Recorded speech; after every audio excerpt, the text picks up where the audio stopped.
এমন গুনাহ আছে সন্তানের গুনার খবর বাবা জানে না, বাবার গুনার ব্যাপারে সন্তান জানে না, মায়ের গুনার ব্যাপারে ছোট্টমণি তার কলিজার টুকরা বিটি জানে না, বিটির গুনার কথাগুলো মা জানে না। যদি ওই বাবার গুনার কথাগুলো যদি সন্তান যদি জানতো, ওই সন্তান আর বাবার পরিচয় দিত না। কারণ আমার বাবা এত বড় নিচু, এত বড় ছোট মনের মানুষ, আমার বাবা এত বড় অপরাধী, ওই বাবার পরিচয় আমি সন্তান দেব না।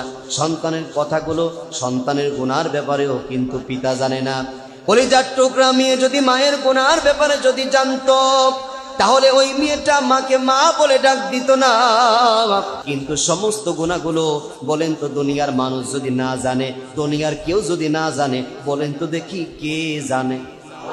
আরো জোরে বলতে হবে ভাই, কে জানে? আল্লাহ ডাক দিয়ে বলেন ইন্নাহু আলিমুম বিযাতিস সুদূর।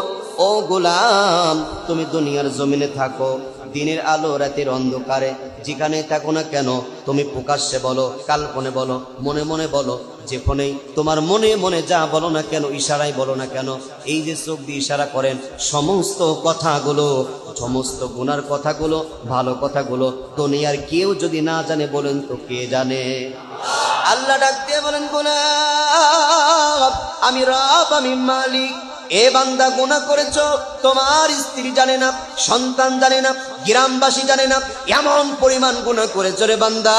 যদি বাইকুলার মানুষগুলি যদি জানতো, তোমার চেহারা দেখানো তোমাকে লজ্জাবোধ হতো, হয়তো বাইকুলা ছেড়ে তুমি কোথাও চলে যেতে রে বান্দা। কিন্তু বাইকুলার মানুষ তোমার গুনার ব্যাপারে জানে না। বান্দারে তুমি আমি আল্লাহকে ফাঁকি দিতে পারো না।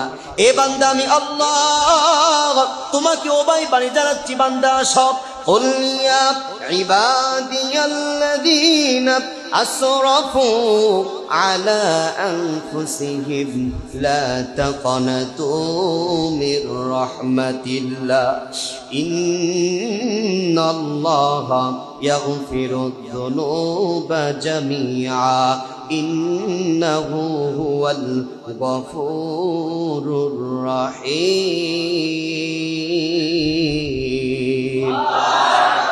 আল্লাহ ডাক দিয়া বলেন কুলিয়া ইবাদিয়াল্লাযীনা আসরাফু।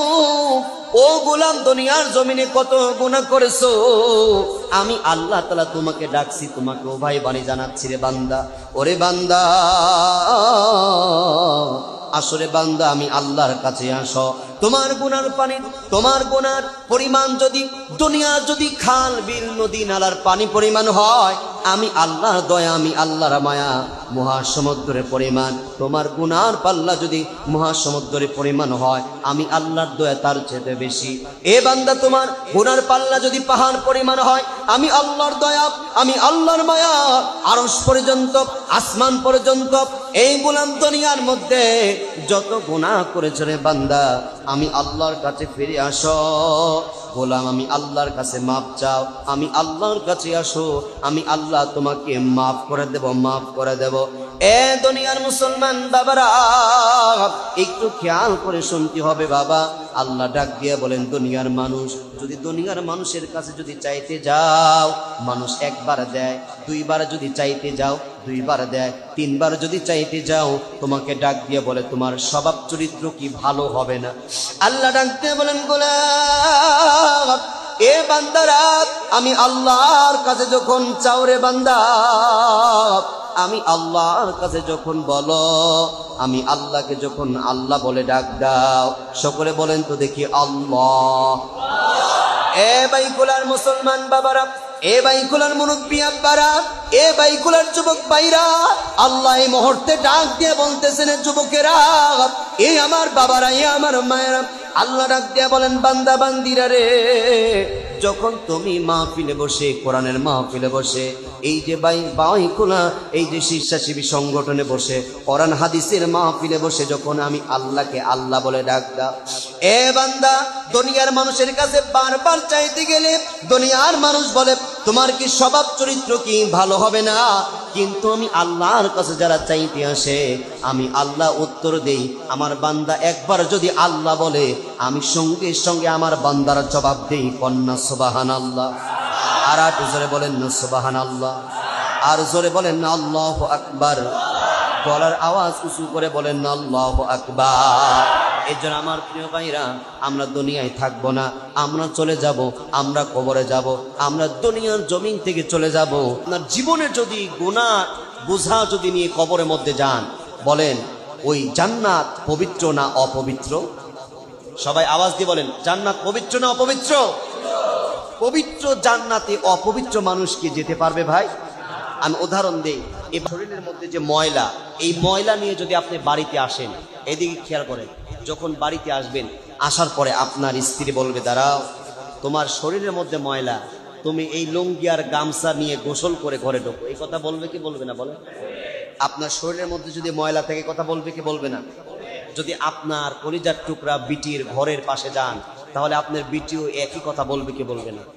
বন্ধু, বাবা, মা একই কথা বলবে, তোমার শরীরের মধ্যে যে নোংরার ময়লা, তুমি এই লুঙ্গি আর এই গামছা নিয়ে গোসল করে তুমি ঘরে আসে, কথা বলবে কি বলবে না? এবার আমাদের জীবনের মধ্যে, আমাদের শরীরের মধ্যে যদি ময়লা আর নোংরা থাকে, আল্লাহর কি পবিত্র জান্নাতে যাওয়া যাবে ভাই? আল্লাহর পবিত্র জান্নাতে যাওয়া যাবে? যাওয়া যাবে না। বলবেন হুজুর, আমাদের শরীরের মধ্যে নোংরা ময়লা কি? আপনার শরীরের মধ্যে বেনামাজির দাগ আছে, আপনার শরীরের মধ্যে সুদের গুনার ময়লা আছে, আপনার মধ্যে হিংসা ভরা, আপনার মধ্যে অহংকার ভরা, আপনার সারা শরীরেই তো ময়লা আর ময়লা। এই ময়লা যদি গায়ের মধ্যে, শরীরের মধ্যে যদি থাকে, আপনার এই 3 হাত 3.5 হাত বডির মধ্যে সারা জায়গায় আপনার মধ্যে হিংসা, পরচির্চা, পরনিন্দা সবকিছু আপনার চরিত্রের মধ্যে রয়েছে, তার মানে আপনার সারা শরীরে তো নোংরার ময়লা, তাহলে আপনি জান্নাতে যাবেন কেমন করে? তাহলে জান্নাতে যেতে হলে আপনাকে আমাকে এই নোংরা ময়লা দূর করতে হবে কি হবে না? কথা বলেন, দূর করতে হবে কি হবে না? এই দূর করবেন ভালো কাজ করে আর তাওবা করে, ভালো কাজ করে তাওবা করে।